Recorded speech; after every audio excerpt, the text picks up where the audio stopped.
සුබ සන්ධ්‍යාවක්. සියලු සමීක්ෂණ වාර්තා නැවත නැවතත් තහවුරු කළ ශ්‍රී ලංකාවේ අංක එකේ ප්‍රවෘත්ති ප්‍රකාශය. පැතිකඩ ඇත්තගෙන හිරු සවස 6:55 ප්‍රධාන ප්‍රවෘත්ති ප්‍රකාශය සමගින් මම බුද්ධනුකාවය සිංහ. මම උත්පලා රත්නායක මුලින්ම සිරස්තල.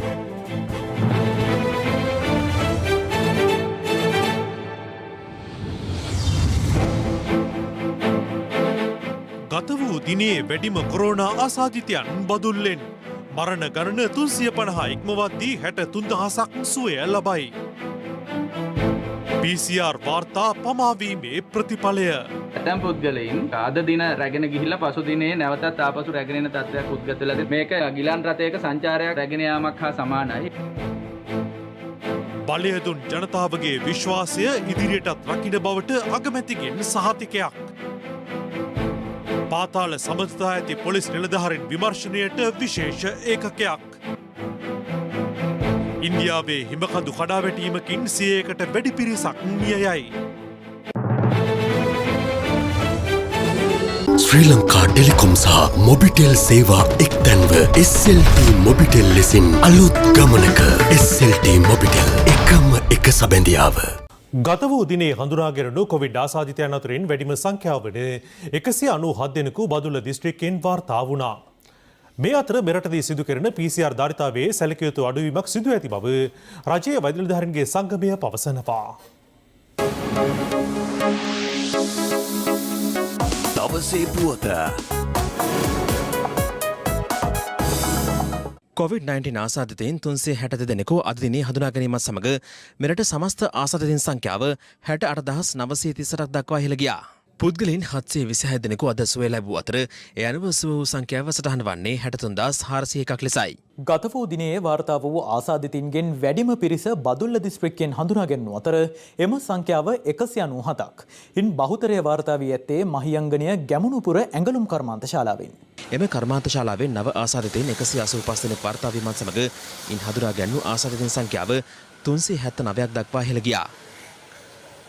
විශේෂයෙන් බදුල්ල ග්‍රාමීය ප්‍රදේශවලට අවදානම ව්‍යාප්ත වෙනවා. විශේෂයෙන් රීදිමාලියද්ද වගේ ප්‍රදේශ කරා තාම ශීඝ්‍ර ලෙස අවදානම ව්‍යාප්ත වෙලා තියෙනවා. දැන් මේක තව භයානක වෙන්නේ අද හෙට ඇතුළත මේ කර්මාන්තශාලා ආශ්‍රිත PCR පරීක්ෂණ ප්‍රතිඵල එන්න තියෙන පරීක්ෂණ 1650. ඒතර මේ බදුල්ල දිස්ත්‍රික්කය තුළ අසාමාන්‍ය ඉහළ රෝගීන් ප්‍රමාණයක් වාර්තා වීමේ ඍජු අවදානමක් මේ මොහොතේ මතුවලා තියෙනවා. දැන් මහියංගනේ රෝහලට තමයි මේ රීදිමාලියද්දින් රෝගීන් වැඩි පිරිසක් එන්නේ. ඒතර ඒ තැන්වල මෙච්චර රෝගීන් ප්‍රමාණයක් දරා ගන්න අපි සූදානම් නැහැ. ඒ නිසා ඒ අඩුම ගානේ දැන් ඒ තැන්වල අතරමැදි මධ්‍යස්ථාන ඇති කරන්න දිස්ත්‍රික්කය ඇතුළේ මේක කළමනාකරණය කරගන්න තියෙන ඉඩකඩ පිළිබඳව අපි සොයා බැලිය යුතුයි. බස්නාර පළාතෙන් ගෙවුණු දිනේ හඳුනාගත් ආසාදිතයින් සංඛ්‍යාව 268ක්. දැන් අපිට සාමාන්‍ය 700 750 වගේ ප්‍රමාණ තමයි රෝගීන් ඉන්නේ. දැන් බැලුව බැලමට කෙනෙකුට හිතෙන්න පුළුවන් දැන් එහෙම රෝගීන් ගාන අඩු වෙලා නේද අපි. නෑ. අපිට රෝගීන් 800 850 900 ආවේ අපේ PCR ප්‍රමාණය අපි 18000 19000 කරනකොට. දැන් අපි දෛනිකව කරන PCR ප්‍රමාණය 12000ට අඩු වෙලා. ඒතර මේ 735 කියන්නේ PCR 6000ක් විතර අඩුවෙන් කරනකොට. මහ පොළේ යථාර්ථය තමයි රෝගීන් දවස ගානේ වැඩි වෙමින් තියෙනවා. දැන් උදාහරණ විදිහට මේ අවුරුද්ද පටන් ගන්නකොට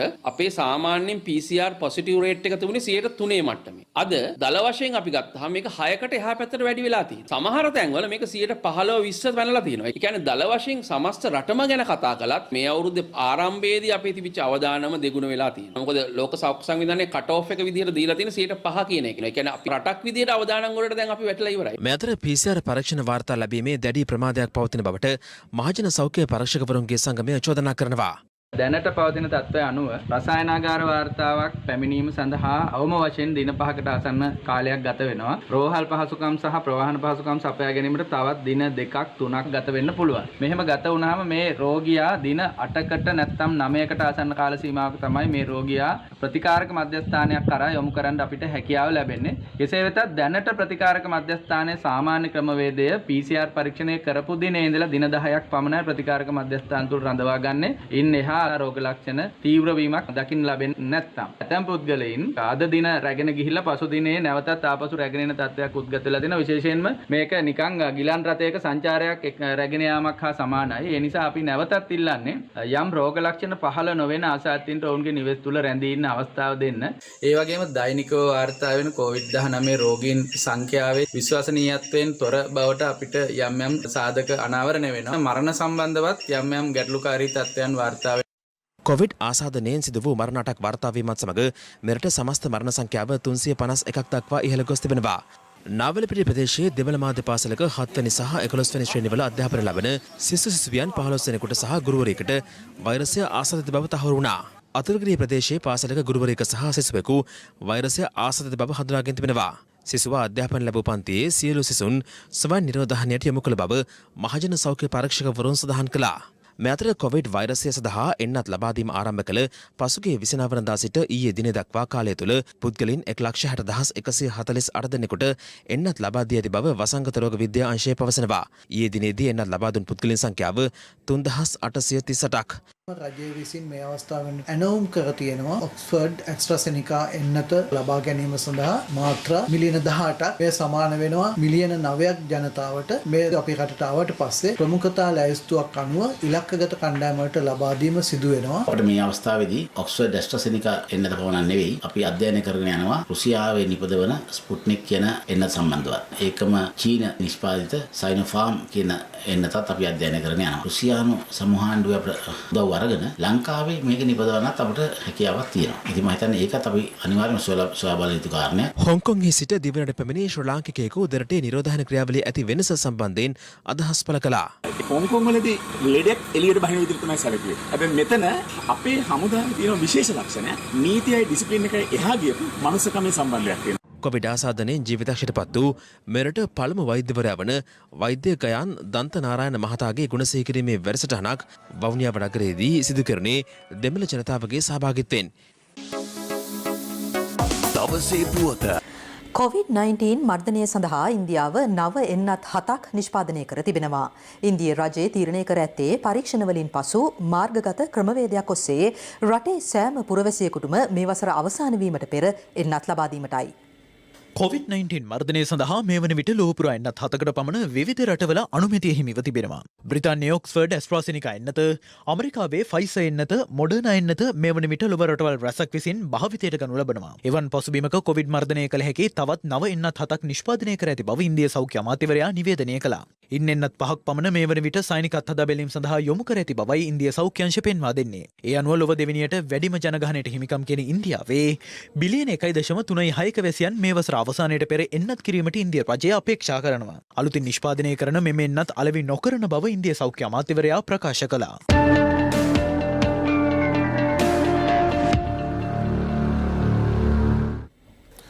පවතින කොවිඩ් අවදානමත් සමග ශ්‍රීපාද වන්දනාවට වන්දනාකරුවන් නොපැමිණීම නිසා තමන් ආර්ථික වශයෙන් ගැටලු රැසකට මුහුණ දී ඇතැයි නල්ලතන්නිය ව්‍යාපාරික ප්‍රජාව පවසනවා. COVID-19 වසංග තත්ත්වය මෙරටින් තුරන් කරන සිල්ලමින් ප්‍රදේශවාසීන් සමන්දේව ප්‍රතිමාව ඉදිරිපිට දේව පූජාවක්ද පැවැත්තුවා. මේ වසර සඳහා ශ්‍රීපාද වන්දනාවාරය ආරම්භ කර මාසයකට වැඩි කාලයක් ගතව ඇතත් වන්දනාකරුවන්ට සෞඛ්‍යංශ විසින් ශ්‍රීපාදය වන්දනා කිරීමට නොපැමිණෙන ලෙස දන්වා ඇත්තේ පවතින COVID-19 අවධානම හේතුවෙන්. මෙලෙස වන්දනාකරුවන් නොපැමිණීමෙන් හැඩන් නල්ලතනි ප්‍රදේශයේ ව්‍යාපාරික ප්‍රජාව සහ ප්‍රදේශවාසීන් ආර්ථික වශයෙන් ගැටලු රැසකට මැදිව සිටිනවා. බිස්නස්ම නෑ මහත්තයා. ඇත්තටම අපි අසරණ වෙලා මහත්තයා ඉන්නේ.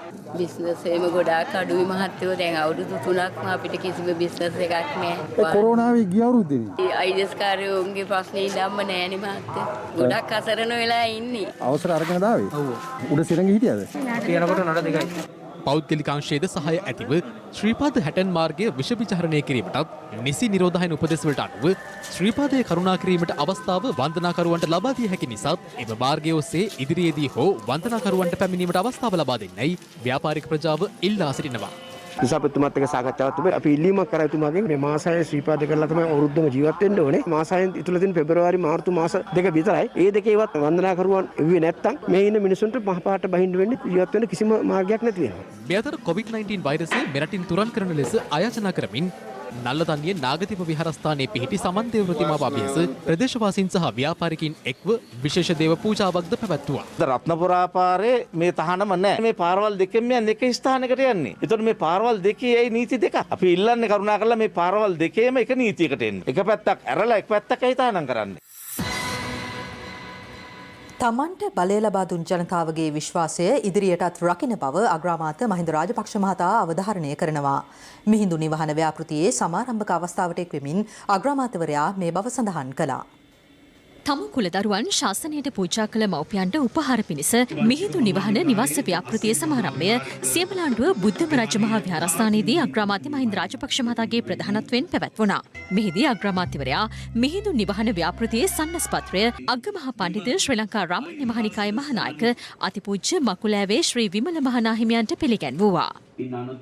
මේ ව්‍යාපෘතිය නම් කරලා තියෙන්නේ මිහිඳු නිවහන ව්‍යාපෘතිය නමින්. අපි මේ නිවාස ව්‍යාපෘතිය ඒ නමින් නම් කරන්නේ මේ රටට බුදුදහම ගෙනාපු ඒ ශ්‍රේෂ්ඨ මිහිඳු හිමියන්ට සිහිපත් කරන්න. මම මේ නම දාන හේතුව විස්තර කළේ ඊටම වැදගත් කාරණයක් නිසා. මොකද ඇතැම් විට මිහිඳු කිව්වම හිතනවා මහින්ද කියලා කියන්න පුළුවන්.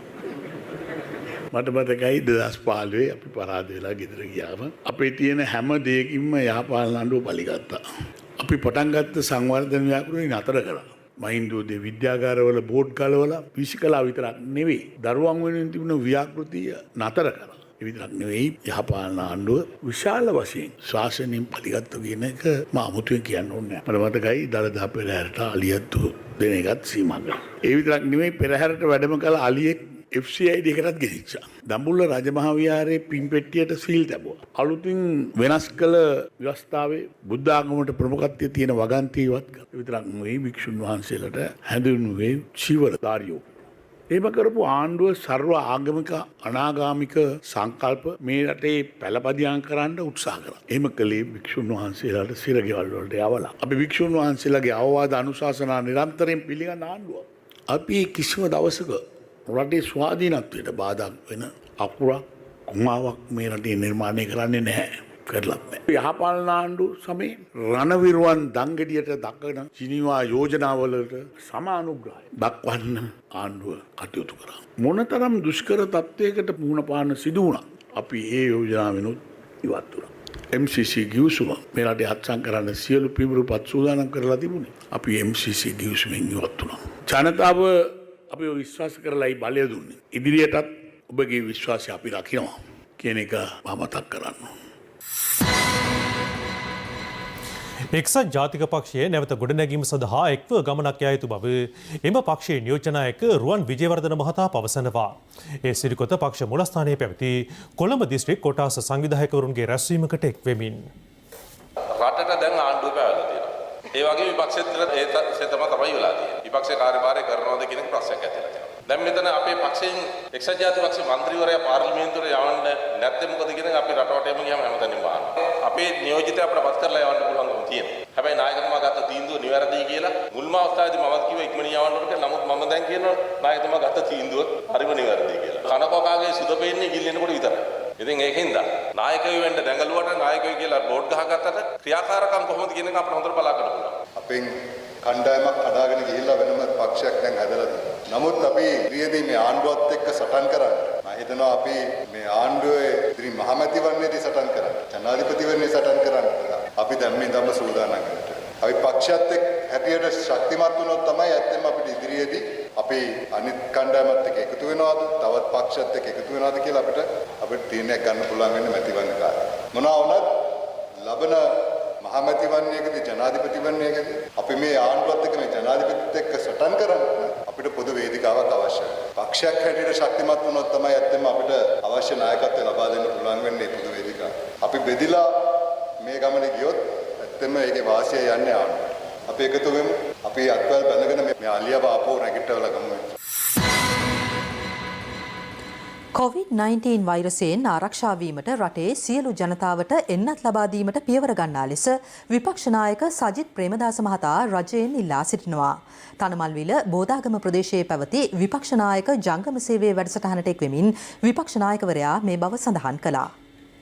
අද මොකක්ද වෙලා තියෙන්නේ? කොවිඩ් නිසා වර්තමාන රජය බලයට ගෙන ආපු රටවිරුවන් සහ මුලින්ම අනාථ වෙලා. ඒ රටවල් වල පේව්මන්ට් වල නිදා ගන්න. අපේ රටේ තානාපති කාර්යාලවල දොරවල් වහලා තියෙන. ඇතුළට එන්න දෙන්නේ නැහැ. ඡන්දෙ දුන්නු රටවිරුවට කරන ලොකුම සැලකිල්ල තමයි ටිකට් පතෙනුත් ගහනවා, නිරෝධායන හෝටලෙනුත් ගහනවා, බිලෙනුත් ගහනවා. ඒ රටවිරුව ඉතුරු කරපු සීමිත මුදල් ප්‍රමාණය සම්පූර්ණයෙන්ම වැය කරේ. හරිනම් රජය කරන්නට ඕන නොමිලේ. අපේ රජයක් තිබුණා නම් අපි නොමිලේ කරනවා. මම වර්තමාන රජයෙන් එල්ලීමක් කරනවා කරුණා කරලා කෙලෙහි ගුණ දක්වන්න. ඒ වගේම අපේ රටේ සියලුම දෙනාට එන්නත් ලබා දීම සිදු කළ යුතුයි. එය නොමිලේ සිදු කළ යුතු කාර්යයක්. ලක්ෂ 220ක් ඉන්න තැන ලක්ෂ 6ක් මාත්‍රා ලබාගෙන කොහොමද රට සුරක්ෂා කරන්නේ? අපි අහනවා මේ රජයෙන්. අපි මාස ගණනාවකට පෙර මේ එන්නත් ගෙන්වීම ගැන රජය දැනුවත් කරනකොට ඇයි අහක බලාගන්න? ඇයි සැලසුම් හැදුවේ නැත්? අපේ රට බලාගෙන ඉන්නවා කෝවැක්ස් ක්‍රමය යටතේ නොමිලේ ලැබෙනකම්. මම කියනවා රජයට මේක පිනට ලැබෙනකම් බලාගෙන ඉඳලා හරියන්නේ නැහැ. අපේ රටේ ජාතික ධනය ජාතික සම්පත උපයෝගී කරගෙන මේ එන්නත් ටික ලබාගෙන මේ රටේ සෑම පුරවැසියෙකුට ඒ එන්නත් ටික ලබා දෙන්නට මම රජයෙන් ඉල්ලීමක් කරනවා. කරුණාකරලා ජනතාවගේ ජීවිතත් සමග සෙල්ලම් කරන්නට එන්න එපා. රජයේ නොහැකියාව නිසා තමයි අද අපේ රටට එන්නත් ලක්ෂ 6ක් පමණක් ලැබිලා තිබෙන්නේ. පසුගිය යහපාලන රජයේ සමයේ සිදු කළ දේශපාලන පරිගැනීම්වලට ලක්වීමෙන් සිරදඬුවම් විදීමට සිදු අයට වත්මන් රජය යටතේ සාධාරණයක් විටිය යුතු බවට පවසමින් දේශපාලඥයන් අදත් අදහස් පළ කළා. අපි දැක්ක පහුගිය කාලේ මේ රටේ නීතිය අමුවේ නවනෝ. ඔබ තමුන්න දන්නවා දුමින්ද සිල්වලා ඒ වගේ අපේ දක්ෂ හිටපු മന്ത്രിවරු අද හිරගෙවල් වලට ගෙනිහින් දාලා තියෙනවා. ඒ රටේ ජනතාවට වැඩ කරපු නායකයෝ ඔය ශානි අබේසේකර කියන පොලිසියේ නිලධාරියා ඔහුගේ මේසේ මාස 6ක් පිල්ලයන්ව බැඳලා දාලා තිබ්බ දන්වලින් මේ අවුරුදු 5ක කාල සීමාව තුළදී දේශපාලන වශයෙන් අති දැවැන්ත පරිගැනීමක් සිද්ධ කළා යහපාලන ආණ්ඩුව. කිසිසේත් ගෝඨාභය රාජපක්ෂ ජනාධිපතිතුමාගේ ආණ්ඩුව නීතිය සහ මේ රටේ රාජ්‍ය සේවය අපි දේශපාලනීකරණය කරන්නේ නැහැ. පහුගිය යහපාලන ආණ්ඩුව වගේ මහින්ද රාජපක්ෂ මැතිතුමාගේ ආණ්ඩුවේ සංවර්ධනය කරපු අය හොය බොරු නඩු හද දැම්මා වගේ අපේ ආණ්ඩුව කරන්න යන්නේ නැහැ. අරලියගහ මන්දිරේ රනිල් වික්‍රමසිංහ චම්පිකලා රාජිතලා අනුර කුමාරලා එක්කහුවලා වේදිපති දෙපාර්තමේන්තුවේ කට්ටිය ගෙනල්ලා නඩු දාන්නේ කාටද කියලා තීන්දුව කරේ අරලියගහ මන්දිරේ අද කතා කරන අධිකරණයේ සාධාරණත්වය ගැන විලිලැජ්ජා නැහැ. දුමින්ද සිල්වා තමයි දේශපාලන සිරකාරය පළවෙනි එක්කෙනා. දුමින්දගේ නඩු තීන්දුව මොකද්ද දෙන්න ඕන කියන කාරණය සම්බන්ධව රංජන රාමනායක විනිසුරුවරියට දුන්නු උපදේශ හඬපටියක් විදිහට තියෙනවානේ. මේකම ප්‍රමාණවත් මේ වැඩේ ලියා ගන්න. ඒ නිසා අතරම දේශපාලන සිරකරුවෝ නිදහස් කරනවා නම් පටන් ගන්න දුමින්ද සිල්වා. දුමින්ද සිල්වාගේ කාරණේයි එල්ටින් තරසවාදීන්වයි එකට ගන්න බෑ. මොකද දුමින්ද සිල්වාට තමයි පළවෙනියෙන් වෙඩිපාර වැදින්නේ. දුමින්ද සිල්වා එතනින් වැටෙනවා. ඇත්තටම වෙඩි වැදිලා බියෝ වැටලා ඉන්න කෙනෙකුට තව කෙනෙකුට වෙඩි තියන්න පුළුවන් කමක් නැහැ. දුමින්ද අදත් ඉන්නේ ඉතාමත් අපහසු තත්ත්වෙන්. ඒ පළවෙනි වෙඩිවිලත් එක්කම සිහිසුන් වෙච්ච දුමින්ද තව කෙනෙකුට වෙඩි තියන්නේ කොහොමද කියලා මම දන්නේ නැහැ. දෙමළ ජාතික සන්ධානය ඇතුළු තවත් දේශපාලන පක්ෂ සහ සිවිල් සංවිධාන කිහිපයක් එක්ව දියත් කළ විරෝධතා පාගමන අදින් අවසන් වනවා. කිලිනොච්චි බස් නැවතුම්පලෙන් 5 වන දිනට අද පෙළපාලිය ආරම්භ වූ අතර එය අවසන් වන්නේ යාපනය පොලිගණ්ඩි ප්‍රදේශයෙන්. අතුරුදන් වූ පුද්ගලයන්ට සාධාරණය ඉෂ්ට කිරීම දෙමළ දේශපාලන සිරකරුවන් නිදහස් කර ගැනීම සහ වතු කම්කරුවන්ගේ දෛනික වැටුප රුපියල් 10 දක්වා ඉහළ නංවා ගැනීම ඇතුළු ඉල්ලීම් කිහිපයක් මුල් කර ගනිමින් මෙම විරෝධතා පාගමන පසුගිය 3 වනදා අම්පාර පොතුබිල් ප්‍රදේශයෙන් ආරම්භ වුණා. නැගෙනහිර පළාතේ සිට උතුරු පළාත දක්වා ගමන් කරන මෙම විරෝධතා පාගමන 5 වන දිනටත් අද ආරම්භ වූයේ කිලිනොච්චිය බස් නැවතුම්පල අසලින්.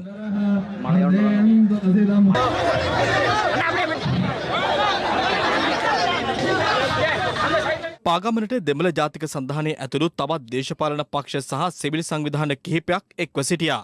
විරෝධතා පාගමන අද පෙරබරුවේ යාපනයේ මුහමලේ ප්‍රදේශයට පැමිණි අතර ඊට විශාල පිරිසක් එක්ව සිටියා. පාගමන පස්වරුවේ අවසන් වන්නේ යාපනය පොලිගණ්ඩි ප්‍රදේශයෙන්.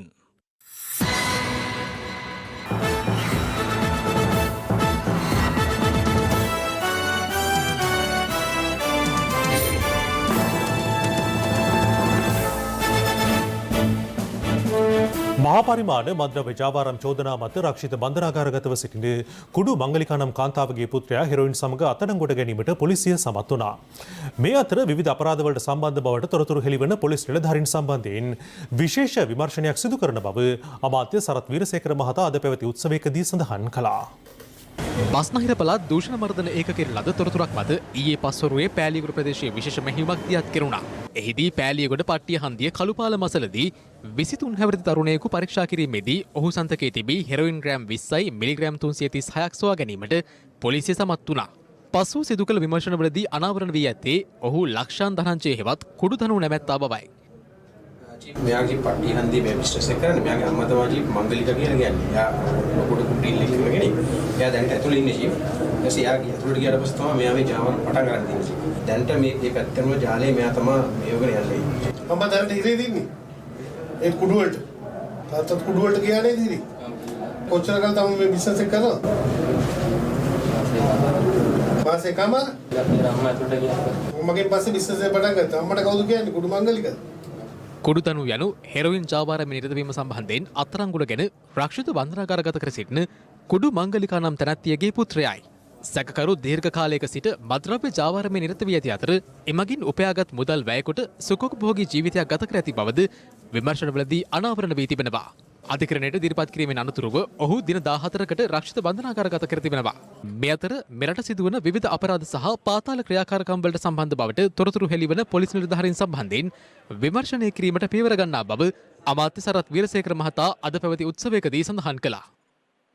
බියෙන් සැකෙන් තොරව ඉන්න පුළුවන් සමාජයක කප්පංකාරයෝ ඉන්න බෑ, පාතාල ක්‍රියාකාරකම් තියෙන්න බෑ, ස්ත්‍රී දූෂකයෝ, ළමා අපයෝජකයෝ ඉන්න බෑ, මංකොල්ලකාරයෝ, මත්කුඩු ජාවාරම්කාරයෝ ඉන්න බෑ. ඒ වගේම තමයි දැන් මත්කුඩු ජාවාරම්කාරයෝ එහෙම නැත්නම් වෙනත් පාතාල ක්‍රියාකාරකම් සම්බන්ධයෙන් පොලිසියට දැනුම් දුන්නාම පොලිසියේ සමහර අය ඒක නැවත වරක් ජාවාරම්කරුමට දීලා තමාගේ ජීවිතයට තර්ජන ඇති කරනවා කියලා ලොකු චෝදනාවක් තියෙනවා. ඉතින් ඒ චෝදනාව ඇත්ත වුණා නැතත් අද ඉඳන් එහෙම වෙන්නේ නැහැ. එහෙම වෙනවා නම් අපේ වෙනම විමර්ශන ඒකකයක් ඒ විමර්ශන ඒකකය බලලා ඒ වගේ පොලිස් නිලධාරීන්ට ඊටාම දැඩි ලෙස නීතිය ක්‍රියාත්මක කරනවා කියලා මේ අවස්ථාවේදී මා කියා සිටිනවා.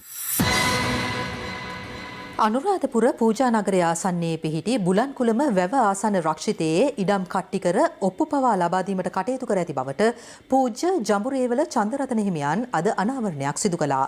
උන්වහන්සේ චෝදනා කළේ එලෙස ඉඩම් ලබාගත් ඇතමුන් වැව ගොඩ කිරීමටද කටයුතු කර ඇති බවයි.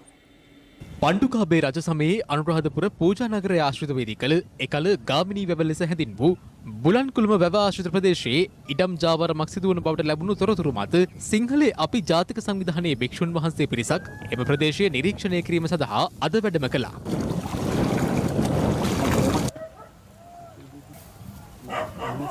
එම සංවිධානයේ චෝදනා කරන්නේ බුලන්කුළම වැව් රක්ෂිතය එලිපෙහෙලි කර ඉඩම් ලබා දී ඒවායේ ජනතාව පදිංචි කිරීමේ පිටුපස දේශපාලකයන් කිහිප දෙනෙකු සිටින බවයි.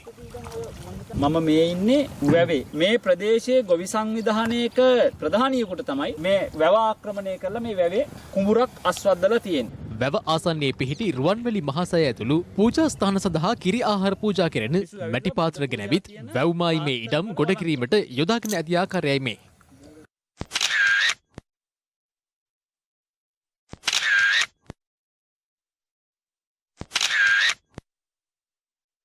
බුලන්කුළුම වැව්ජලයෙන් කුඹුරු අක්කර 500ක් පමණ අස්වැද්දිය හැකි අතර පවුල් 2000ක් පමණ වැවේ ජලය ප්‍රයෝජනයට ගන්නා බවද නිරීක්ෂණය අතරතුරදී හෙළි වුණා. අරුම පුදුමම කාරණය තමයි වැව් රක්ෂිතයේ තුල තිබෙන වැවට අයිති ජලපෝෂක ප්‍රදේශයේ ඉඩම් වලට ඒ ජාවාරම්කරුවන්ට ප්‍රාදේශීය සභාව නැත්නම් කච්චේරිය ඉඩම් ඔප්පු පවා ලබලා දීලා තියෙනවා. අපිට ගැමියෙක් එක්තැනකදී කිව්වා අවුරුදු 25කට බදුගත්ත ඉඩමක් කැබලි කරලා විකුණන ව්‍යාපාරයකුත් ජාවාරමුකුත් මේ දවස් වන විට මේ ප්‍රදේශයේ සිද්ධ වෙනවා. හිරු මාධ්‍ය ජාලයෙන් ඉල්ලා සිටිනවා හැමදාම ජනතාවාදීව කටයුතු කරපු මාධ්‍ය ආයතනයක් හැටියට බුලන්කුළම වැව ආක්‍රමණය කිරීම සම්බන්ධයෙන් පාලකයන්ගේ අවධානය යොමු කරවලා මේ වැව ආරක්ෂා කර ගැනීම සඳහා කටයුතු කරන්න.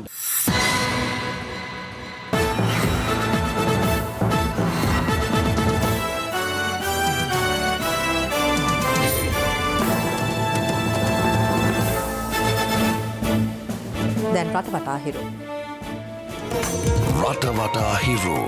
හම්බන්තොට සූරියවැව වල්සපුගල යෝජිත වන අලි කළමනාකරන රක්ෂිතය ගැසට් කිරීම ඇතුළු ඉල්ලීම් කිහිපයක් මුල් කර ගනිමින් ගොවීන් ආරම්භ කළ සත්‍යග්‍රහයට සහාය පළ කරමින් තවත් ගොවි සංවිධාන කිහිපයක නියෝජිතයන් පිරිසක් ඊට එක් වූ අතර වීදි නාට්‍යයක්ද සංවිධානය කර තිබුණේ මෙලෙසින්. එම අවස්ථාවේදීද වනාලියෙකු පැමිණීම හේතුවෙන් අලියා පලවා හැරීමට ගම්වාසීන් කටයුතු කළා.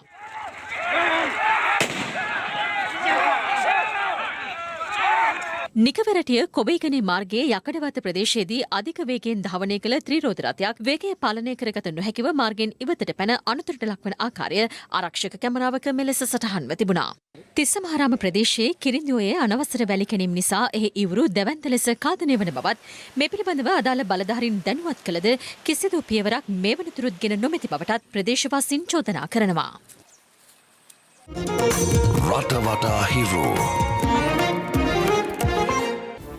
හිරු සවස 6:55 ප්‍රධාන පුවත් ප්‍රකාශයේදී නිමාවට පත්වනවා. පැත්ත නොගත් ඇත්ත දැනගැනීමේ අයිතිය තවදුරටත් තහවුරු කර ගැනීමට ඔබගේ ජංගම දුරකථන ජාලය අනුව තිරයේ දිස්වන පරිදි හිරු ප්‍රවෘත්ති SMS සේවාව සක්‍රිය කරගන්න.